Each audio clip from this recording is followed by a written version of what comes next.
ہادی و رہنما ہمارے علماء، ہو کبھی درپیش جو کوئی مسئلہ، پوچھ لیں حاضر ہوں ہم ان کی بارگاہ۔ الحمد للہ رب العالمین والصلاة والسلام علی خاتم النبیین، اما بعد فاعوذ باللہ من الشیطان الرجیم، بسم اللہ الرحمن الرحیم، الصلاة والسلام علیک یا رسول اللہ وعلی آلک واصحابک یا حبیب اللہ، الصلاة والسلام علیک یا نبی اللہ وعلی آلک واصحابک یا نور اللہ۔ مدنی چینل کے ناظرین، پروگرام دارالافتاء اہل سنت میں آپ کو خوش آمدید کہتے ہیں، مرحبا کہتے ہیں۔ اللہ رب العالمین ہم سب کو دین متین کے، دین اسلام کے احکامات سیکھ کر سمجھ کر ان پر عمل پیرا ہونے کی توفیق عطا فرمائے۔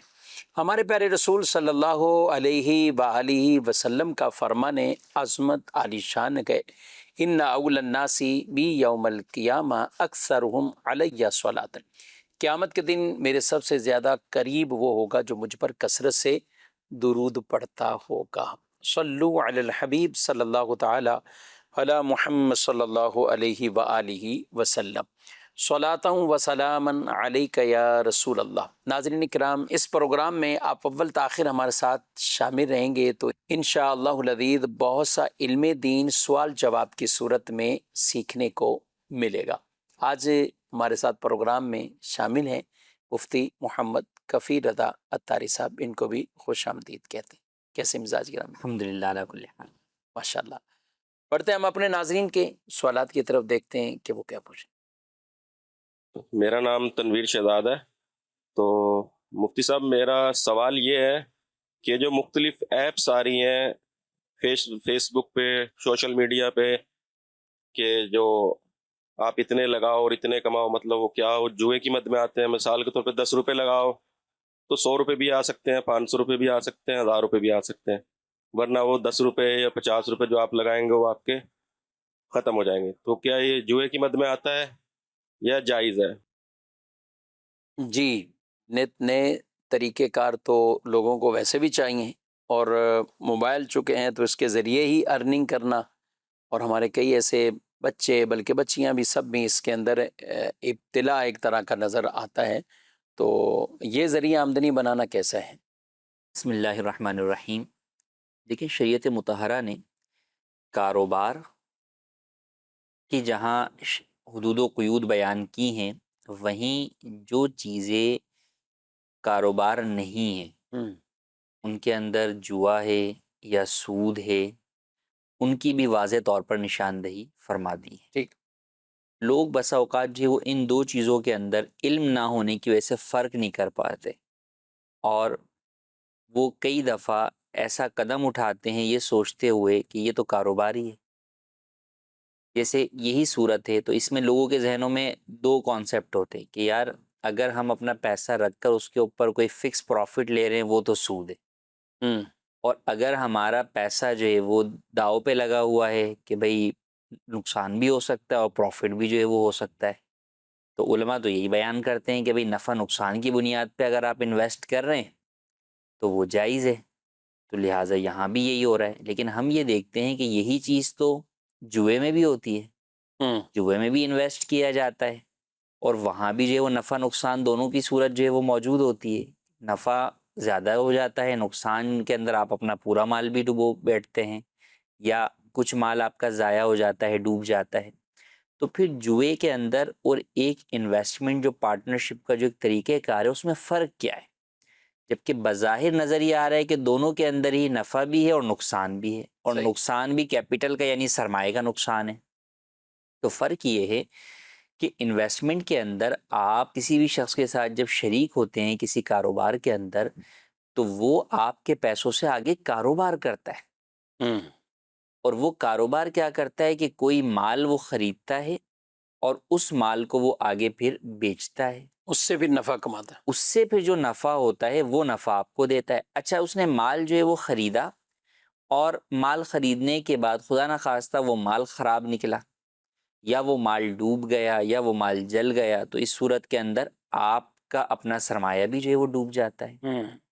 جبکہ جوئے میں یہ ہوتا ہے کہ جوئے میں کوئی بھی چیز خریدی بیچی نہیں جا رہی ہوتی، وہاں تو در حقیقت جو ہے وہ آپ پیسہ لگاتے ہیں اور سامنے والا بھی جو ہے وہ پیسہ لگاتا ہے، اور کسی ایک چیز کے اوپر آپ کوئی شرط لگا لیتے ہیں کہ بھئی اگر جو ہے وہ مثال کے طور پہ پتے جیسے لوگ کھیلتے ہیں، تاش کھیلتے ہیں، کہ بھئی فلاں جو ہے وہ نمبر نکل آیا تو میں تمہارے پیسے لے لوں گا، اور اگر یہ نمبر تمہارے پاس نکل آئے گا تو تم میرے پیسے لے لو گے. تو یہاں کوئی بیچ میں خرید و فروخت کچھ نہیں ہو رہی. اس کو اگر آپ کہیں تو یہ جو اصطلاح کے اندر کہلاتا ہے یہ ڈیجیٹل گیمبلنگ کہلاتا ہے، یعنی ڈیجیٹل جوا. تو یہاں بھی یہی ہے کہ کوئی بھی چیز پیچھے خریدی نہیں جا رہی. اب وہ کہہ رہے ہیں بھائی انویسٹ کریں، بھائی انویسٹ کس چیز کے اندر ہو رہا ہے؟ تو یا تو وہاں پر کرپٹو کرنسی جو ہے وہ شو کی جاتی ہے، یا وہاں پر ایسی چیزیں شو کی جاتی ہیں جن کا حقیقت میں وجود نہیں ہوتا، اگرچہ وہ اسے کوئی نام دے رہے ہوتے ہیں. اچھا، وجود اس لیے نہیں ہوتا ہے کہ اگر آپ کبھی وہ چیز لینا چاہیں تو آپ لے نہیں سکتے اس کو. صحیح. تو اس کا مطلب یہ کہ ان کا وجود ہوتا نہیں ہے. ورنہ تو جب میں نے کوئی چیز خریدی ہے تو انڈرسٹوڈ سی بات ہے، مجھے پھر اس بات کا حق حاصل ہے کہ میں اگر وہ میں لے نے لوں. خریدی ہے تو میں لوں. اور پھر دوسری بات یہ کہ چلے بالفرض آپ کہتے ہیں کہ جناب جو ہے وہ میں لینا نہیں چاہتا، شریعت مطہرہ آپ پر اس چیز کو لینا لازم کرتی ہے جبکہ آپ کو وہی چیز دوبارہ آگے بیچنی ہے. صحیح، آپ کی کسٹڈی میں آئے، آپ کی قبضے میں. کسٹڈی کے اندر آنا جو ہے وہ ضروری ہے. تو اگر آپ نے کرنسی خریدی ہے، آپ نے جو ہے وہ آئل خریدا ہے، آپ نے کسی بھی چیز میں انویسٹ کیا اور اب آپ اسے آگے کیا کر رہے ہیں، سیل آؤٹ کرنا جا رہے ہیں، تو پہلے وہ چیز آپ کے فزیکل قبضے میں تو آئے. صحیح. جب وہ قبضے میں نہیں آئی ہے تو آپ اسے آگے سیل آؤٹ ہی نہیں کر سکتے. یہ بے قبل القبض کہلاتی ہے، جو کہ شریعت میں ناجائز ہے اور بے فاسد ہے. تو عام طور پر لوگ اس کو بیان تو یوں کر رہے ہوتے ہیں کہ خرید و فروخت ہو رہی ہے، انویسٹمنٹ ہو رہی ہے، کاروبار ہو رہا ہے، لیکن در حقیقت پیچھے کچھ بھی نہیں ہوتا. انہوں نے نام اگرچہ دیے ہوئے ہوتے ہیں لوگوں کے دل بہلانے کو، در حقیقت وہ جوئے کی ہی صورتیں بن رہی ہوتی ہیں. صحیح. تو لہٰذا یہ بالکل بھی جائز نہیں ہے اس طرح ایپس کی صورت کے اندر پیسہ لگا کر آپ جو ہے وہ اپنے پیسے کو جو ہے وہ داؤ پہ لگا رہے ہوتے ہیں. اس میں اگر آپ کو نفع ملتا ہے تو وہ نفع بھی آپ کے حق میں جو ہے وہ حرام ہے، اور اگر آپ کا مال ضائع ہو جاتا ہے تو بھی آپ گناہ گار ہیں. تو دونوں صورتوں میں آپ کے لیے گناہ ہی گناہ ہے. یہی چیزیں جو آپ نے تمہیداً کچھ بیان کی، تو مشرکین مکہ، کفار مکہ، وہ بھی تو اس وقت یہی کہنے لگے تھے کہ یہ خرید و فروخت بھی تو سود کی طرح ہے. جی جیسے سود میں زیادہ لیا جاتا ہے تو خرید و فروخت بھی سود کی طرح ہی ہوا. تو اللہ پاک نے واضح آیت مبارکہ بیان فرمائی، احل اللہ البیع وحرم الربا، کہ اللہ نے خرید و فروخت تجارت کو حلال کیا لیکن سود کو حرام کیا. کہ وہاں کوئی چیز بیچ میں خرید و فروخت کے ذریعے نہ کوئی چیز لی جا رہی نہ دی جا رہی، صرف پیسے پر پیسہ جو سود کے زمرے میں، اور یہی جوا. اچھا، یہ تو ڈیجیٹل جوے کی صورتیں یہ ہو گئیں، اور موبائل کے ذریعے مختلف انداز میں آج کے دیکھیں جوا کتنا عام ہو گیا. ایک طبقہ ہے کہ وہ جوے کی لت میں ایسے، ان کو کہیں نا کہ جیسے کئی کاموں کے نشے ہوتے ہیں تو وہ بھی ایک نشہ ان کے ذہنوں میں ایسا چھا گیا ہے. یہ تو ہم سنتے ہیں نا، کئی انہوں نے اپنے گھر بھی بکوا چکے، گھر چلے گئے، گاڑیاں چلی گئی، سونا گولڈ جو کچھ بھی اچھا خاصا تھا روڈ پہ آ گئے، لیکن جوے کو پھر بھی چھوڑنے کے لیے وہ تیار نہیں، بلکہ اور لوگوں سے قرضہ لے کے بھی لگا دیں گے. اور وہ اب دیکھ، کوئی ہار رہا ہے تو کوئی جیت رہا ہے، تو جو جیت رہا ہے اس وجہ سے تو وہ اتنا آ رہا ہے، بیٹھے بیٹھائے آ رہا ہے، تو وہ اس کو اسی انداز سے دیکھتے ہیں. آج کل بچوں کے ہم دیکھتے ہیں چھوٹی چھوٹی لاٹری کے نام سے دکانوں پہ. اب یہ ہمارے چھوٹے چھوٹے بچے ہوتے ہیں جو 10 روپے لے کے جا رہا ہے، 20 روپے، 50 روپے. تو یہ بھی ایک طرح کا نہیں کہ ان کو اسی کام میں لگا دیا اور وہ اس سے نکال رہا ہے کہ فلاں کا بیٹ نکل آیا، اس کی گیند نکل آئی، اس کو فٹ بال مل گیا، اس کو وہ پلاسٹک کی کوئی اور چیز مل گئی، اس کو کچھ نہیں ملا. تو اس کو بھی کیا کہیں گے؟ بالکل معمولی رقم آپ اس میں لگا رہے ہیں، تو اس سے یہ نہیں کہ وہ معمولی رقم ہے تو وہ چیز جو ہے وہ جائز ہو گئی.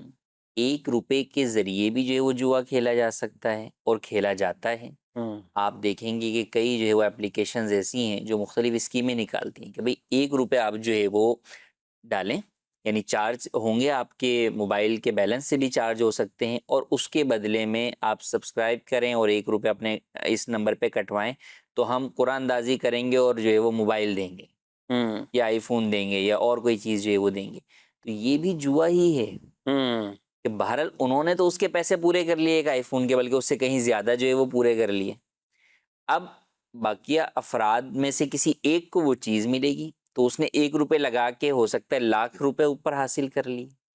اور یہ بھی ہو سکتا ہے کہ آپ نے 1 لاکھ روپے بھی ڈبو دیے. تو اب لوگوں کے ذہن میں ہوتا ہے یار 1 روپے ہی تو جا رہے ہیں، کیا ہوا، نہیں بھی ملا تو کیا ہوگا، ہمارا کون سا جو ہے وہ فرق پڑ جائے گا.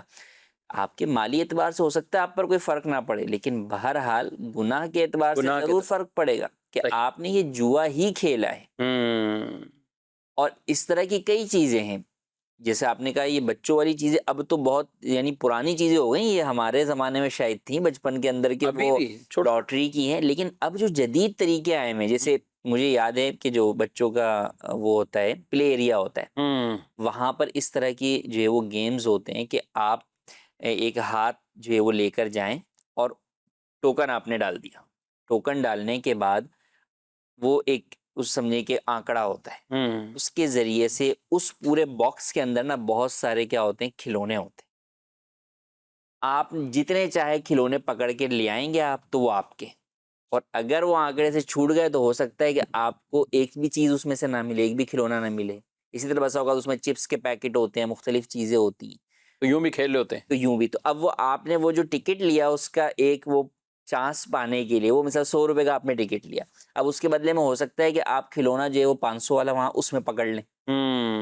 اور ہو سکتا ہے کہ وہ آپ 500 والا لے کر آ رہے ہیں اور وہ راستے میں چھوڑ گیا اور آپ کا کچھ بھی نہ ملے، کچھ بھی نہ. تو یہ بھی جوا ہے. تو اب دیکھنے والا اس کو نہیں سمجھے گا کہ یہ جوا ہے، وہ تو بولیں گے بچے کھیل رہے ہیں، لیکن بچے کھیل کھیل میں بھی در حقیقت کھیل جوا ہی رہے ہیں. جوا ہی کھیل رہے ہیں. اور یہی اگر ہم یہ تو آپ نے دوسری گیمز گنی، عام بھی اگر دیکھیں کہ جو گلیوں میں محلوں میں بھی بچے کھیل رہے ہیں. ایک جوان کہہ رہا تھا کہ ہم چونکہ مختلف گیمز کھیلتے ہیں اور وہ مہنگی ہوتی ہیں، اور اس کے لیے جو کلب یا اس کا گراؤنڈ بنا ہوا ہے اس کے بھی چارجز اچھے خاصے ہوتے ہیں، پر گھنٹہ کے حساب سے ہم لیتے ہیں، بک کرتے ہیں اپنے ٹائم میں کہ اس میں ہم نے انٹری کرنی ہے، ہماری ٹیم کھیلے گی. تو اب جیسے بعض بیڈمنٹن ہو یا اس طرح کی ہو جن میں خرچے زیادہ ہوتے ہیں، گیم میں زیادہ اور خرچے، تو ہم تو اپنا خرچہ نکالتے ہیں. اگر میں وہ کہہ رہے مہینے کا دیکھوں تو میرا 1,00,000 روپے خرچہ یہ بن جاتا ہے کہ جو میں نے آگے کلب کے جگہوں کے ان کے دینے ہیں، تو اب 1,00,000 میں کہاں سے اس کو دوں گا. یہ اسی طرح ہی ہے، کچھ میرے چلے گئے کچھ ان کے آ گئے، اور میں اپنی فیسز میں اس کو ادا کر دیتا ہوں تاکہ میرا ایک ارننگ یہ ہے کہ 1,00,000 اور یہ وہی کرتا ہے کہ یعنی جو جس کو پتا میں جیت بھی جاؤں گا. تو گیمز میں بھی لگا رہے ہیں، دیگر چیزوں میں بھی لگا رہے ہیں. ناظرین کرام، اس کو قرآن مجید میں جوے کو یہ شیطانی عمل قرار دیا گیا ہے، شیطانی عمل. اور جن آیت مبارکہ میں جوے کو منع کیا گیا، یعنی جیسے شراب کی حرمت بیان کی، ایسے ہی جوے کی حرمتوں کو بھی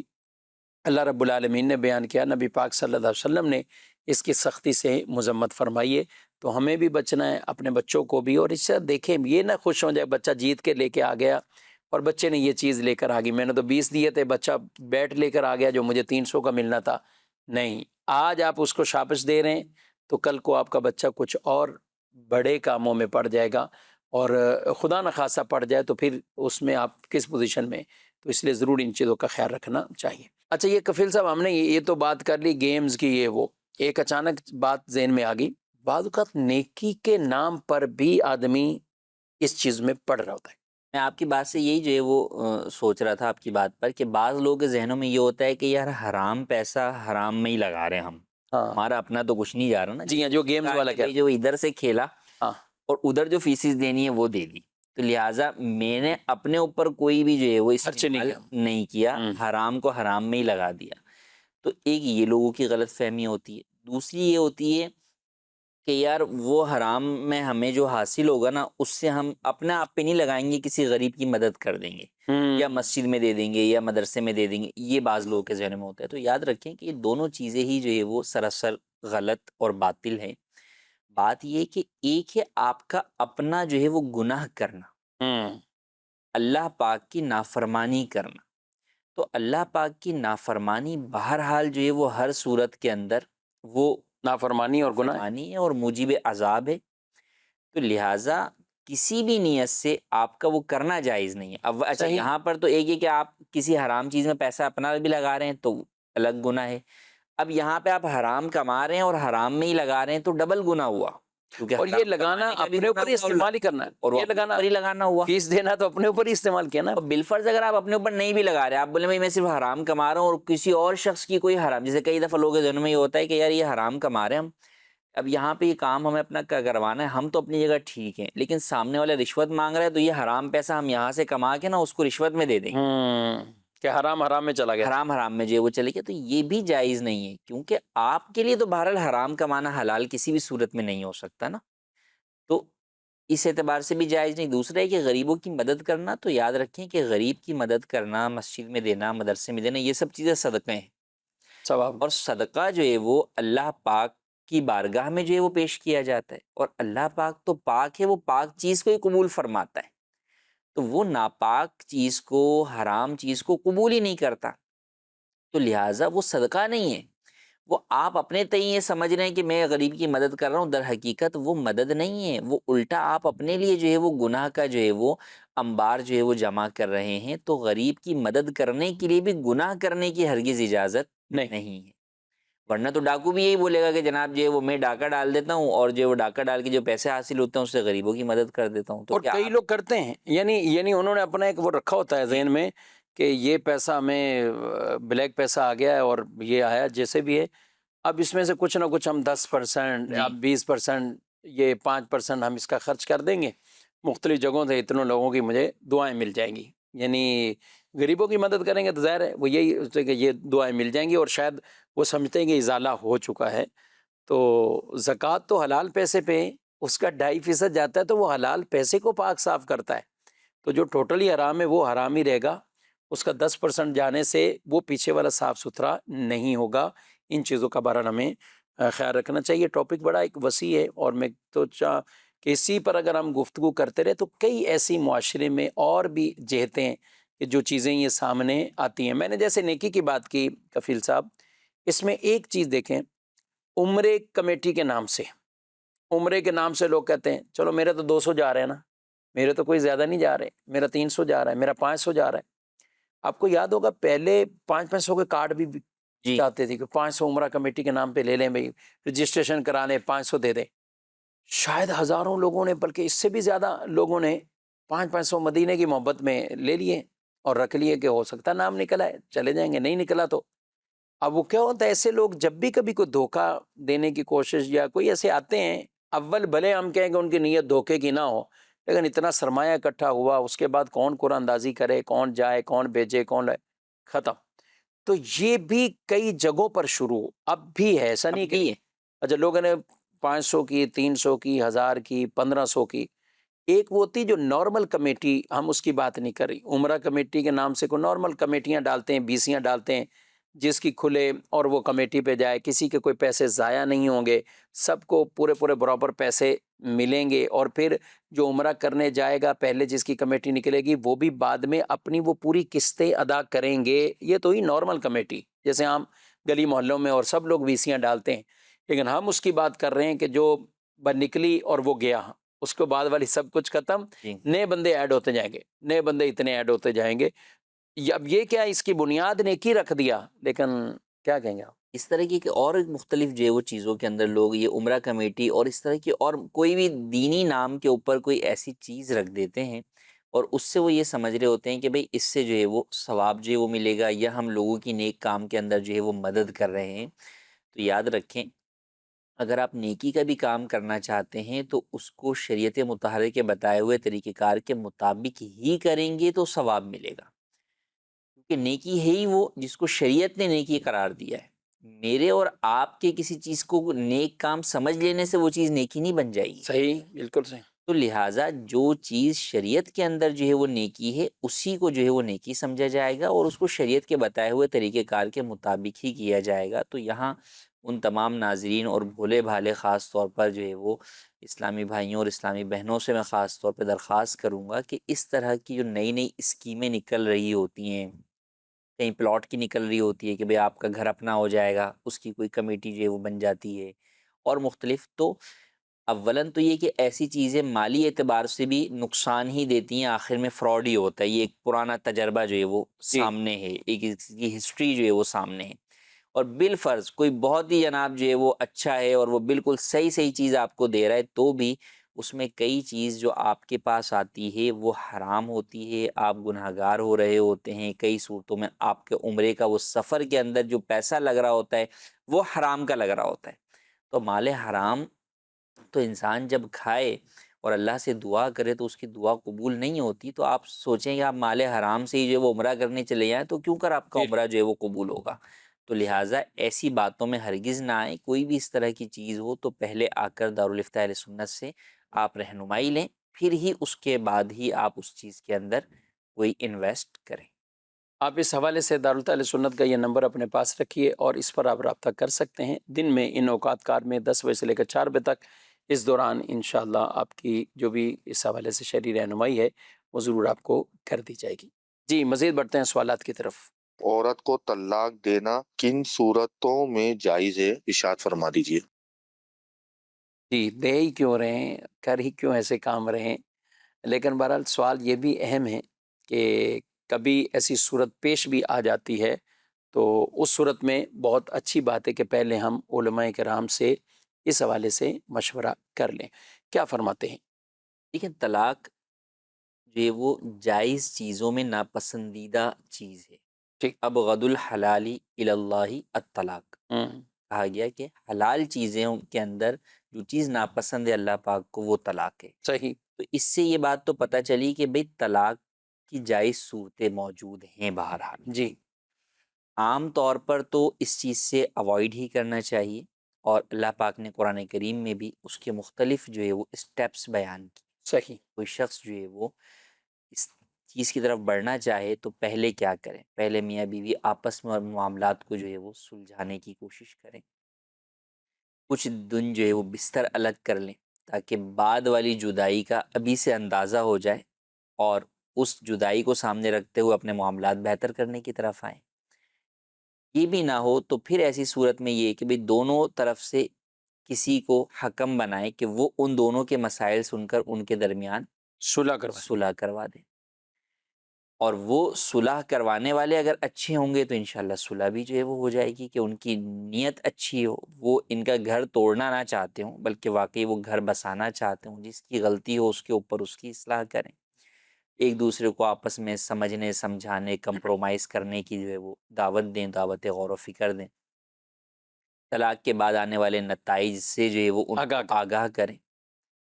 تو یہ تمام چیزیں کرنے کے بعد پھر بھی اگر اس میں بچے ہوں تو میں کہتا ہوں اور غور و فکر اور زیادہ جو ہے وہ غور و فکر کریں کہ جب آپ میاں بیوی ہوتے ہیں تو آپ کو میاں بیوی کی حیثیت سے سوچنا ہوتا ہے، لیکن جب آپ والدین ہوتے ہیں، آپ کی اولاد ہوتی ہے، تو اب آپ کو صرف میاں بیوی کے رشتے کو جدا نہیں کرنا، بلکہ اب جو ہے وہ گویا کہ ماں باپ میں سے کسی ایک کی شفقت سے جو ہے وہ اولاد کو محروم کر دینے والی صورت ایسا ہی ہوتی ہے۔ تو اس طور پر بھی آپ کو جو ہے وہ سوچنا ہے۔ اچھا، پھر یہ بھی چیز سوچنی ہوتی ہے کہ چاہے شوہر بیوی کو چھوڑنا چاہ رہا ہے یا بیوی شوہر کو چھوڑنا چاہ رہی ہے، کہ وہ جن وجوہات کی بنیاد پر چھوڑنا چاہ رہی ہے، کیا گارنٹی ہے کہ جو اگلا اس کو ملے گا یا اس کو ملے گی اس میں یہ چیزیں نہیں پائی جائیں گی، کیونکہ بعض چیزیں بسا اوقات بہت کامن ہوتی ہیں، جب آ کے لوگ وہ مسائل بتاتے ہیں کہ بھئی ان سے یہ مسئلہ ہے، تو بھئی وہ مسئلہ تو آج ہر دوسرے بندے کے اندر ہے، تو لہٰذا اس چیز کو بھی جو ہے وہ پیش نظر رکھا جائے۔ اچھا، پھر بعض وہ ہوتے ہیں کہ جو چاہتے ہیں نہیں جناب ہم اکیلے ہی رہیں گے، ہم اگلا نکاح ہی نہیں کریں گے، تو اس میں بھی ان چیزوں کو پیش نظر رکھیں کہ کیا فی زمانہ یہ چیز ان کے لیے آسان ہے، خاص طور پہ عورتوں کے لیے۔ تو یہ تمام پہلوؤں کو دیکھنے کے بعد بھی پھر بھی بہرحال اگر کوئی صورت نہ بنے تو پھر شریعت مطہرہ نے طلاق کی اجازت دی ہے، مگر اب وہ طلاق دینے کے اندر کہا کہ سنت کے مطابق طلاق دے، تو طلاق دینے کا سب سے احسن طریقہ یہ ہے کہ شوہر عورت کو اس کے پاکی کے ایام کے اندر صرف ایک طلاق رجعی دے، صحیح، اور اس کے بعد وہ اسے چھوڑ دے حتیٰ کہ اس عورت کی عدت گزر جائے، اور پھر جب عدت گزر جائے گی تو وہ اس کے نکاح سے باہر ہو جائے گی۔ اس کا فائدہ یہ ہے کہ عدت کے اندر اندر اگر ان دونوں کو اپنی غلطی کا احساس ہو تو بغیر نکاح کے رجوع کر سکتے ہیں، صحیح، اور اگر عدت کے بعد غلطی کا احساس ہو تو بھی بہرحال نکاح کے ذریعے رجوع کر سکتے ہیں، شرعی حلالے کی حاجت نہیں ہوگی، یعنی یہاں صرف فقط نکاح کرنا فقط ہے نکاح کے ذریعے اور ہوگا۔ وہ دونوں میاں بیوی ہو جائیں گے۔ اب ان کے پاس مزید کتنی طلاقوں کے اختیار ہاں، جب ایک طلاق دے دی تو اب آئندہ ان کے پاس 2 طلاقوں کا حق باقی ہے۔ یہ جو طلاق دی ہے یہ ختم نہیں ہوگی، یہ اپنی جگہ پہ کھڑی رہے گی، ٹھیک ہے، آئندہ 2 طلاقوں کا حق باقی یعنی رہے کتنا گا۔ ایک آسن انداز ہے، اور اس کو کہا بھی ایک آسن طریقہ ہے، جی، اس کو کہا بھی ایک آسن طریقہ ہے۔ اور ہوتا یہی ہے کہ جب یہ ساری گفتگو اور یہ پورے ایک پروسیس یہ پتہ نہیں ہوتا ہمارے لوگوں کو، جوانوں کو، تو ناظرین کرام پہلے ہی وہ 1 2 3 کر کے پورے ہی معاملات ختم کر کے آتا ہے، تینوں طلاقیں دے کر اب وہ ادھر ادھر جا رہے ہوتے ہیں کہ اب ہمارے لیے کوئی رخصت ہو۔ روتے وہ بھی ہیں بعد میں، ایک تعداد ہے وہ روتے ہیں، پچھتا رہے ہوتے ہیں، 5 منٹ بعد ہی دماغ سیٹ ہو جاتا ہے کہ میں نے کیا کیا، 5 منٹ بعد۔ اتنا پہلے ہی صبر کر لیتے۔ اللہ پاک نے تو طلاق کا اختیار بھی مرد کو دیا ہے، عورت کو تو نہیں دیا۔ عورت کے پاس ہوتا تو پتہ نہیں کتنے معاملات اور بھی ہو سکتے تھے۔ یہ تو مرد کو اس لیے دیا ہے کہ بردبار ہے، مرد تحمل والا ہے، صبر والا ہے۔ اور کئی مرتبہ ایسا لگ رہا ہوتا ہے کہ بظاہر عورت بہت زیادہ تحمل والی، صبر کرنے والی، بردبار بھی ہے، اخلاق والی بھی ہے، لیکن یہ شوہر ہے، اس نے حماقت سے کام لیا، اور اس نے اور بہرحال حماقت سے کام لے، غلطی سے ہو گئے کچھ بھی، اب بعد میں اس کے کوئی عذر کرنا وہ بیکار ہے۔ مجھے کفیل صاحب وہ روایت جو حضرت عبداللہ بن عباس رضی اللہ تعالی عنہما، آپ چونکہ مدینہ پاک کے مفتی تھے اور مفتی مدینہ کہلاتے، آپ فرماتے ہیں کہ لوگ حماقت سے کام لے کر 3 طلاقیں ایک ساتھ اس طرح دیتے ہیں، اور پھر ڈھونڈتے ہیں کہ عبداللہ کہاں ہیں، عبداللہ کہاں ہیں، عبداللہ ہمارے لیے کوئی راستہ بتاؤ۔ تو ہم نے فرمایا جو اللہ سے ڈرے تو اللہ اس کے لیے راستہ رکھا ہے، جو اللہ سے ہی نہ ڈرا اللہ اس کے لیے راستہ بھی نہیں رکھا ہوا۔ تو پہلے سے یہ چیزیں سوچنی ہیں، اور کبھی بھی اس سٹیج پر نہ آئیں اور نہ بولیں، نہ لکھیں، نہ ایسے کاغذات بنوائیں، نہ کوئی سائن کریں، کوئی اور بھی بنا کر آ جائے، آپ بالکل کوئی رضامندی ظاہر نہ کریں، کہیں کہ پہلے میں مفتیان کرام کے پاس لے کر چلتا ہوں، اس کے بعد اپنے معاملات کو، بلکہ پہلی طلاق کا بھی ہو تو ہم تو یہی آپ کو مشورہ دیں گے کہ آپ اس کے لیے بھی کہ یہ سارے ہم نے طریقے کر لیے ہیں، اب یہ صورت آ رہی ہے، اب کیا کریں۔ ٹھیک ہے، شریعت نے یہ رکھا ہے جہاں ایک دوسرے کی اتنا بھی وہ خیال نہ رکھ سکے اور اللہ کی نافرمانیوں میں پڑ رہے ہوں، حدود کو کراس کر رہے ہوں، تو ٹھیک ہے، پھر ایک جدائی کے آپشن ہیں، لیکن ان کو تمام تر احکامات کے ساتھ ہمیں سیکھنا سمجھنا ضروری ہے۔ شادی شدہ افراد کے لیے یہ بہت اہم اور ضروری ٹاپک ہے۔ بہرحال جی مزید سوال۔ مفتی صاحب سے میرا یہ سوال ہے کہ جوائنٹ فیملی میں رہتے ہوئے پردے کا طریقہ، نقش و نگار، جازب قسم کے برقعوں کا کیا حکم ہے؟ جی جوائنٹ فیملی میں رہ رہے ہیں، دیکھیے جوائنٹ فیملی سسٹم کے اندر بھی بہرحال نامحرم جو افراد ہیں ان سے پردہ تو عورت کو کرنا ہوگا، جیسے دیور جیٹھ وغیرہ ہیں تو ان سے پردے کا شریعت میں حکم ہے، تو ان سے پردہ کرنا ہوگا۔ اب جو پردہ باہر اجنبی سے کرنا ہے وہی ان سے بھی کرنا ہے کہ یہ بھی اجنبی ہیں۔ صحیح، البتہ جہاں پر گھر میں چہرہ ہر وقت جو ہے وہ چھپانا عورت کے مشکل لیے جو ہے وہ مشکل ہوتا ہے، تو اب انڈرسٹوڈ سی بات ہے، جوائنٹ فیملی سسٹم میں عورت گھر میں کچن میں جا رہی ہے، کبھی واش روم میں جا رہی ہے، کبھی اور کسی کام سے جا رہی ہے، تو وہ برقع پہن کے تو نہیں رکھ سکتی جس طرح کا برقع پہن کے وہ باہر جو ہے وہ نکلتی ہے، تو نارمل کپڑوں میں ہوتی ہے، لیکن اب کپڑوں کے اندر اس کے لیے یہ ضروری ہے کہ وہ کپڑے جو ہے وہ اس کے بہت زیادہ تنگ نہ ہوں جس سے جسم کی جو ہے وہ باڈی شیپ ظاہر ہو، اور نہ ہی بہت زیادہ باریک ہوں کہ جسم کی رنگت نظر آئے، کوئی بڑی چادر جو ہے وہ لے کر رکھے جس سے اس کا جسم جو ہے وہ چھپا جو ہے وہ رہے، کپڑے بھی یا ڈھیلے ڈالیں، کپڑے جو ہے وہ ڈھیلے ڈھالے جو ہے وہ پہنے، تو ان باتوں کا خیال کرے۔ اب ایسی صورت کے اندر جہاں ممکن ہے، بعض خواتین ہیں جو کہ جوائنٹ فیملی سسٹم میں جو فیملی کے افراد ہیں وہ بھی کوآپریٹ کرتے ہیں اور وہاں پر وہ چہرہ جو ہے وہ چھپاتی ہیں، یا جہاں پر خواتین کام کر رہی ہوتی ہیں وہاں پہ غیر محرم مرد دیور نہیں آتے نہیں ہیں، تو وہاں پہ وہ خواتین گھر کے اندر بھی جو ہے وہ نقاب جو ہے وہ کرتی ہیں، تو شرعاً اس میں کوئی حرج نہیں ہے، اچھی بات ہے۔ لیکن جہاں اس چیز کے اندر آزمائش کا سامنا ہو تو وہاں شریعت مطہرہ انہیں یہ رخصت دیتی ہے کہ وہ فقط اپنا چہرہ جو ہے وہ چہرے کی ٹکلی جو ہے وہ ظاہر کر سکتی ہیں، اور وہ بقیہ جو ہے وہ اپنے جسم کو چھپا کر رکھیں۔ تو اس بات کا خیال کرتے ہوئے وہ وہاں پر جوائنٹ فیملی سسٹم کے اندر بھی پردہ بہرحال جو ہے وہ کریں گی۔ اب جاذب نظر جو ہے وہ لباس پہننا عورت کے لیے غیر محرم مردوں کے سامنے، وہ بہرحال جو ہے وہ باہر بھی جو ہے وہ منع ہے، گھر کے اندر بھی جو ہے منع ہے، لیکن گھر کے اندر اگر عورت ڈھیلا ڈھالا جو ہے وہ لباس پہنی ہوئی ہے، تو چونکہ عورتوں کے عام طور پہ لباس تو ہوتے ہی جو ہے وہ کلرفل ہیں، تو اب وہ باہر جب عورت جاتی ہے تو برقع جو ہے وہ پہن لیتی ہے، لیکن گھر کے اندر عورت جو ہے وہ لباس ہی جو ہے وہ پہنی ہوتی ہے، اور عام طور پر ان کے لباس کے اوپر جو ہے وہ پھول پتیاں وغیرہ چیزیں بنی ہوئی ہوتی ہیں، تو اس کے اندر کوئی حرج جو ہے وہ نہیں ہے۔ ہاں اس کے اندر بہرحال ڈھیلا ڈھالا ہونا، یا اگر ڈھیلا ڈھالا نہ ہو تو اوپر کسی چادر کے ذریعے سے جسم کو چھپانا، یہ بہرحال عورت کے لیے گھر میں بھی ضروری ہوگا غیر محرموں کے سامنے۔ اچھا، اس میں یہ جیسے آپ نے دونوں طرف کی بات کی کہ اگر ایسے افراد بھی ہوتے ہیں تو وہ بھی خیال کرتے ہیں کہ ہم اس طرح نہ جائیں، بعض اوقات سامنے والوں کا ذہن نہیں ہے، اب یہ لڑکی ہے، بیاہ ہو گئے، شادی ہو گئی، ادھر ایک دینی گھرانے میں رہی، دینی طور پر علم بھی سیکھتی رہی، جب آگے گئی تو وہاں بالکل برعکس معاملہ۔ یہ ہم اس لیے کہہ رہے ہیں کہ ناظرین بھی اس بات کو کچھ سیکھیں سمجھیں کہ ہمارا بھی ایسا تقاضا کرنا، اب پتہ ہے گھر کے اندر دیور ہیں، فلاں ہیں، وہ اسی کی ڈیوٹی لگائیں کہ اس کو ہی آپ کھانا دے کر آؤ، اس کے کمرے میں آپ جاؤ، فلاں آپ جاؤ،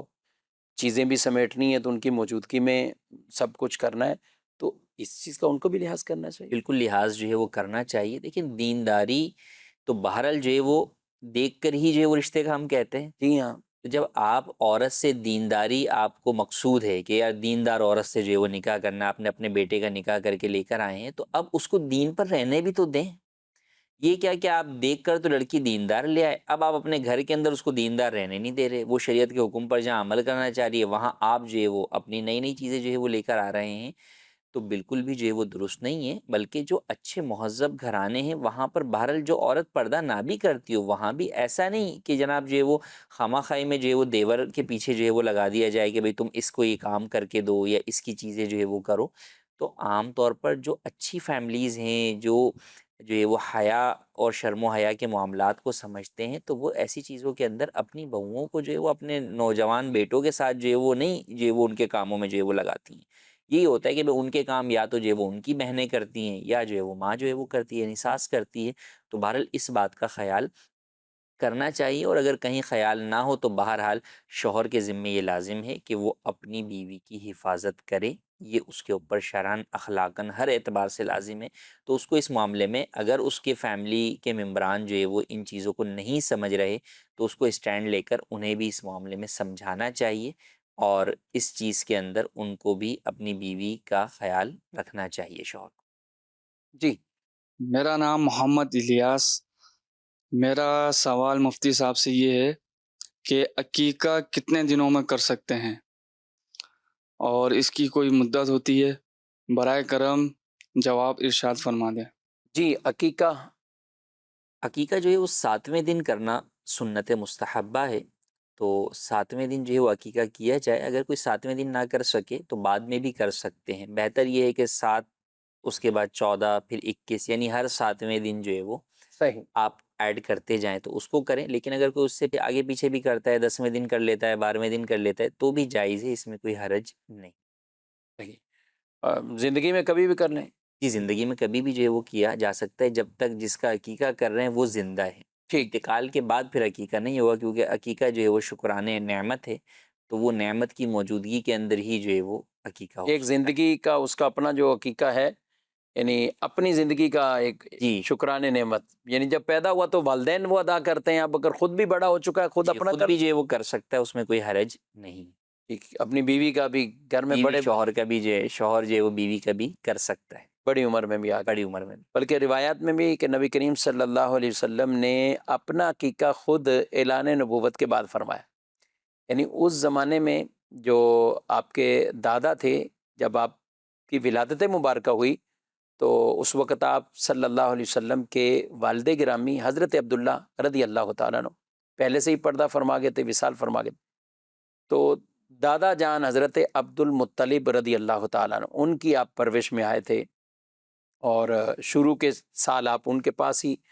رہے۔ آپ دائی حلیمہ رضی اللہ تعالیٰ عنہ کے پاس جو گئے، پھر واپسی تو آپ اپنے دادا کے پاس، والدہ محترمہ بھی کا بھی وصال ہو گیا تو آپ اپنے دادا کے پاس ہی یہ عرصہ آپ رہتے تھے۔ تو اس وقت جو انہوں نے اپنے انداز سے، جو اس وقت تھا کوئی خوشی کے انداز جس طرح بھی، لیکن نبی پاک علیہ السلام نے باقاعدہ اپنا عقیقہ اعلان نبوت کے بعد فرمایا، اور پھر ظاہر ہے دین اسلام کے احکامات تو اب ہیں، اور اس میں عمر چاہے جتنی بھی ہو جائے ہیں زندہ تو ان کا عقیقہ بہرحال کیا جا سکتا ہے۔ عقیقے کا گوشت کچھ میلاد کرا کے یا ایسا کر کے یوں بھی ہو سکتا ہے؟ جی ہاں، عقیقے کا گوشت کا مستحب طریقہ تو یہی ہے کہ اس کے 3 حصے کیے جائیں، صحیح۔ ایک حصہ اپنے اہل و عیال کے لیے، ایک جو ہے وہ فقراء کے لیے اور ایک رشتہ داروں کے لیے۔ تو اب یہی گوشت جو ہے وہ چاہے کچا تقسیم کر دیا جائے، چاہے جو ہے وہ پکا کر تقسیم کر دیا جائے، یا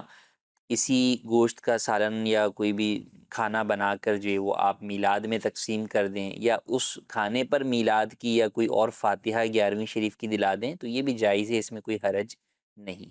اچھا، ایک عقیقے کی دعوت میں گیا تو وہاں چکن بنا ہوا تھا، عقیقے کی دعوت تھی تو یعنی چکن قورمہ تھا یا چکن بریانی تھی، اس طرح کوئی چیز تھی، تو ساتھ میٹھا چاول جو بھی تھا۔ تو ہم نے ان سے کہا بھائی اس پہ عقیقہ کیسے آپ نے کیا ہے، یہ تو مرغی پہ عقیقہ کیسے ہے؟ تو ہوگا کیا مرغی پہ عقیقہ؟ مرغی پہ عقیقہ نہیں ہوگا، عقیقہ جو ہے وہ بکرا یا بکری پر یا دمبے پر جو ہے وہ ہو یعنی سکتا وہی ہے، قربانی کیا کام؟ قربانی کے جو جانور ہیں انہی پر عقیقہ ہو سکتا ہے۔ اب انہوں نے پھر وجہ بتائی، کہا کہ وہ حضرت وہ تو ایک بکرا تھا،